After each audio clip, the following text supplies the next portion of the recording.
Kawali, painitan natin ng konting mantika at sabayan natin ang paglalagay ng sibuyas. Yung ulam na lulutuin natin ngayon, sigurado ako magugustuhan mo, kaya panoorin mo hanggang dulo. Naglagay ako ng konting bawang, tapos maglalagay din ako dito ng 2 pirasong hiniwa nating kamatis. Hintayin ko lang na medyo malanta na itong ginigis ako at lalagyan natin ang hiniwa kong kalabasa.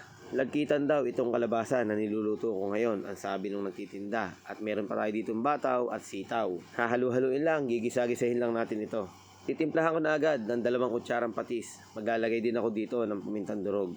Tapos niyan, lalagyan ko lang ng konting tubig. Mga halos kalahating cup lang ng tubig yung aking ilalagay dito at tatakpan muna natin.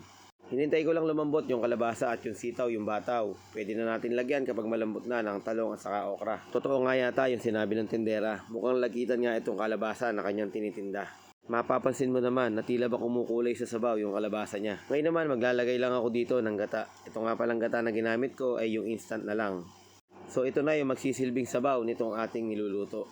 Pakukuluin ko pa ng mga ilang minuto hanggang sa lumambot na nga yung okra at talong. At maglalagay na rin ako dito ng konting pampalasa pa. Parang nabibitin ako sa lasa kanina.